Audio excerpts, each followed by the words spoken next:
హనుమత్ వైభవం గురించి మరి మనకి అనేక పురాణాల్లో హనుమంతుడి వైభవం మనకి కనిపిస్తూ ఉంటుంది.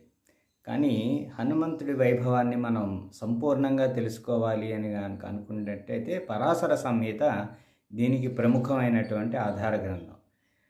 మైత్రేయ మహర్షినికి ఈ పరాశరుడు హనుమత్ వైభవం గురించి మనకి చెప్పినట్టుగా పరాశర సంహిత చెప్తుంది. మైత్రేయ మహర్షి ఇలాంటి వాడు కాదు. 9000 సంవత్సరాల పాటు మండు టెండలో ఒంటి కాలి మీద తన చుట్టూత 5 అగ్నిగుండాలని ఏర్పరచుకొని తపస్సు చేసినటువంటి మహా గొప్ప మహర్షి. అటువంటి మహర్షి పరాశర వారిని అడిగినప్పుడు ఈ హనుమత్ వైభవానికి అంటే హనుమత్ కథకి వెనుక ఉన్నటువంటి అనేక కథల్ని పరాశర సంహితలో భాగంగా చెప్పడం జరిగింది. దాంట్లో ఒక ఆసక్తికరమైనటువంటి కథని మనం ఈ వీడియోలో తెలుసుకోవడానికి ప్రయత్నం చేద్దాం. నారద మహర్షి శ్రీమన్నారాయణుని యొక్క అనుగ్రహం కోసం 10,000 సంవత్సరాల పాటు ఘోరమైనటువంటి తపస్సు బదరికాశ్రమ ప్రాంతంలో చేయడం జరిగింది. సంతసించినటువంటి మహావిష్ణువు ప్రత్యక్షమయ్యాడు. ప్రత్యక్షమై ఏ వరం కావాలి అన్నాడు. మాయని నేను అధిగమించాలి అని కోరాడు. అప్పుడు శ్రీ మహావిష్ణువు ఒక చమత్కారమైనటువంటి ఒక మాటని అన్నాడు.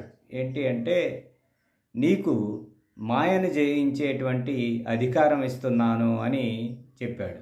ఇక్కడ జాగ్రత్తగా శ్రీమన్నారాయణుడు అన్నటువంటి మాటని మనం జాగ్రత్తగా వినాలి. ఏమన్నాడు అంటే, నారదా, నువ్వు మాయను జయించే అధికారం ఇస్తున్నా అన్నాడు.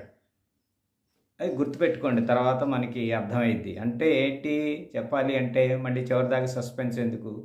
మాయని జయించే అధికారం ఇస్తున్నా అన్నాడే కానీ మాయను తొలగించుకునే అధికారం వల్ల మాయని జయిస్తావంటల్లా జయించే అధికారం ఇస్తున్నా అన్నాడు. ఇది చాలా సూక్ష్మంగా పరిశీలన చేయాల్సినటువంటి విషయం. సరే, అది అయిపోయింది.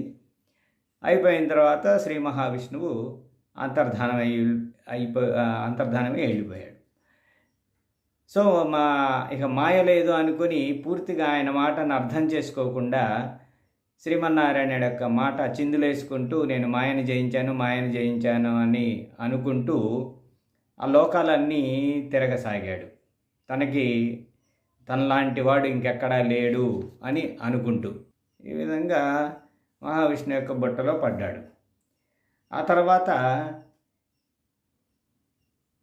నారదుడు ఏం చేశాడు? ఇట్లా లోకాలన్నీ తిరుగుతూ ఇంద్రసభకి వెళ్ళాడు.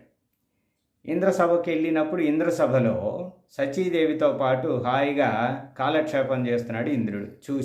చూసి నువ్వు సచీదేవి లేకుండా నువ్వు అసలు ఉండలేవు, నువ్వు భార్యాలోలుడివి, నేను చూడు మాయను జయించాను అని అపహాస్యం చేసేసి అక్కడి నుంచి బ్రహ్మలోకానికి చేరుకున్నాడు.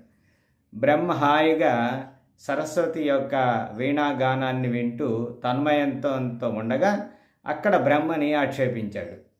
నీకు సరస్వతి లేకపోతే కాలమే గడపదు, ఒక స్త్రీ లేకపోతే నువ్వు గడపలేకపోతున్నావా అని ఆక్షేపించాడు.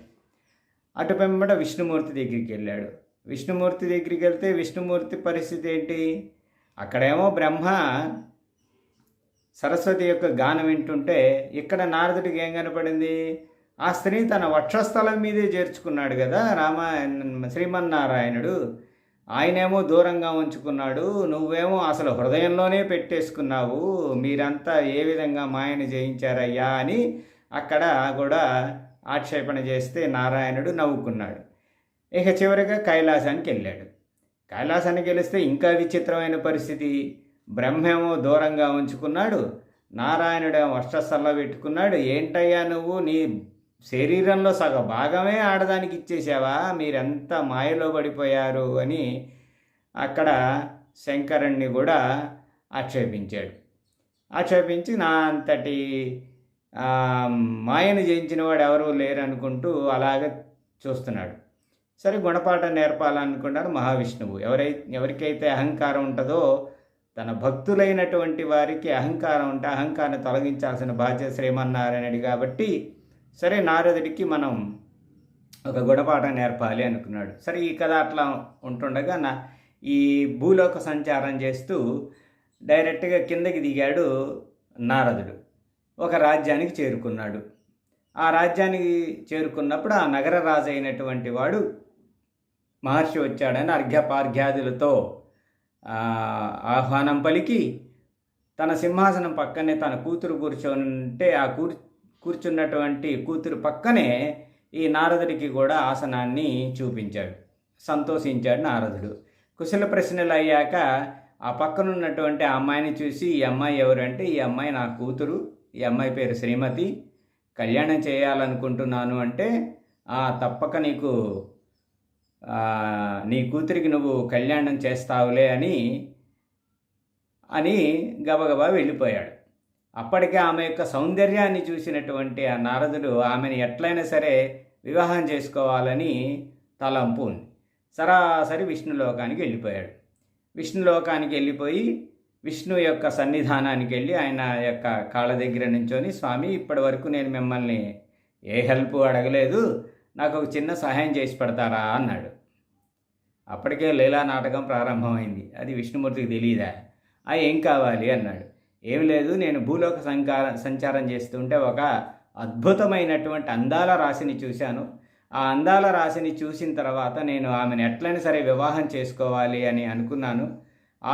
ఆ యువతని నేను ఎట్లయినా సరే వివాహం చేసుకుంటాను. కాబట్టి నాకు అద్భుతమైనటువంటి రూపాన్ని ఇవ్వాలి, నీలాంటి హరి రూపాన్ని ఇవ్వాలి నాకు అన్నాడు. ఇక్కడ జాగ్రత్తగా నారదుడి యొక్క మాట కూడా మనం శ్రద్ధ వినాలి. హరి రూపాన్ని ఇవ్వమన్నాడు. తదాస్తు అన్నాడు శ్రీమన్నారాయణుడు.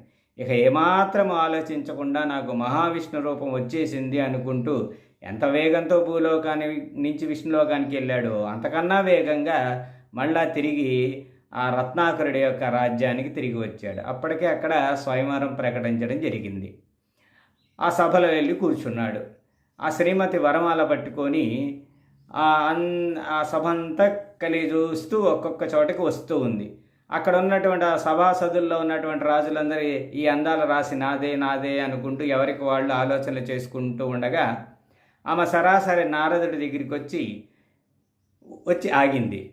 నా మెళ్ళలోనే వేస్తుంది, నాకంటే అందమైన వాడు ఎవరుంటాడు అనుకున్నటువంటి తరుణంలో నారదుడి పక్కన కూర్చున్నటువంటి ఒక యువకుడి యొక్క మెడలో తన వరమాల వేయడం, వెంటనే ఆ వ్యక్తి గరుడ వాహనం మీద ఆ శ్రీమతితో సహా ఆకాశానికి ఎగరడం క్షణాల్లో జరిగిపోయింది. అవాక్కయ్యాడు నారదుడు. ఏమిటి ఇలా జరిగింది అనుకొని వాళ్ళని వెంబడించాడు. ఆకాశ మార్గంలోనే అడిగాడు ఆ శ్రీమతిని, ఏమిటి నువ్వు నన్ను మోసం చేశావు, నాకంటే అందమైనటువంటి వాడా ఈ యువకుడు అని ప్రశ్నిస్తే, ఒక్కసారి నీ అందాన్ని నువ్వు ఎప్పుడైనా చూసుకున్నావా అని అడిగింది. వెంటనే అప్పుడు నారదుడు ఆ శ్రీమతి యొక్క చెక్కిళ్లలో తన యొక్క రూపాన్ని చూసుకుంటే తనకు వచ్చేది విష్ణు రూపం కాదు, కొండముచ్చు రూపం, వానర్ లాంటి రూపము అని చెప్పి అర్థమైపోయింది. మహాకోపావేశంతో విష్ణుమూర్తి దగ్గరికి వెళ్ళాలి అనుకుంటుండగానే వీళ్ళందరూ చేరుకుంది కూడా విష్ణులోకానికి. అప్పటికి అర్థమైంది ఆ శ్రీమతిని వివాహం చేసుకుంది సాక్షాత్తు విష్ణుమూర్తి అని అర్థమైపోయింది. వెంటనే ఆక్షేపించాడు, ఏంటి నువ్వు అట్లా నన్ను ఇంతగా మోసం చేశావా, నన్ను ఇంత మోసం చేశావు కాబట్టి నువ్వు అనతి కాలంలోనే నువ్వు భూలోకంలో నరజన్మ ఎత్తుతావు, నరజన్మ ఎత్తడమే కాదు నీకు భార్య సౌఖ్యం కూడా అంతంత మాత్రంగానే ఉంటుంది. ఈ శ్రీమతి అని నువ్వు ఎవరైతే అంటున్నావో ఈమె ఆ కాలంలో నీకు భార్య అవుతుంది. ఆ భార్య అయినటువంటి ఆమెని రాక్షసులు ఎత్తుకెళ్ళిపోతారు. ఆ రాక్షసుల యొక్క చెర నుంచి విడిపించడానికి నాలాంటి వానర యొక్క సహాయమే తీసుకుంటావు అని ఏం ఆలోచించకుండా శాపం ఇచ్చేశాడు. మందహాసంతో చిరునవ్వుతో ఉన్న విష్ణుమూర్తి, ఈ శ్రీమతి అంటే ఎవరనుకుంటున్నావు నారదా, ఈమె సాక్షాత్తు మహాలక్ష్మి అని చెప్తాడు. వెంటనే అవాక్కైపోయి తల్లడిల్లిపోయినటువంటి నారదుడు, అయ్యయ్యో, సాక్షాత్తు తల్లి అయినటువంటి మహాలక్ష్మిని నేను వివాహం చేసుకోవాలనుకున్నానా అని వలవలా ఏడ్చాడు. నారదురా, ఇది కేవలం నిన్ను పరీక్ష చేయడం కోసం చేసినటువంటిది జగన్నాటకమే, నీ శాపం ఎట్లాగో వృధా పోదు. అనతి కాలంలో ఇది లోక కళ్యాణం కోసమే జరుగుతుంది, నువ్వు చెప్పినట్టు ఈ శాపాన్ని మేము స్వీకరిస్తున్నాము అని చెప్పాడు. ఆ తదనంతరం ఈ బ్యాక్గ్రౌండ్ అర్థమైంది కదా మీకు. అంటే ఆయన రాముడై పుట్టడం, సీత అవ్వడం ఈ విధంగా జరిగింది. కాబట్టి మాయను జయించాను అనుకోవటం మూర్ఖత్వం. అంత తేలిగ్గా మాయలో నుంచి ఎవరు బయటపడరు అనేది దీనిలో ఉన్నటువంటి సారాంశం.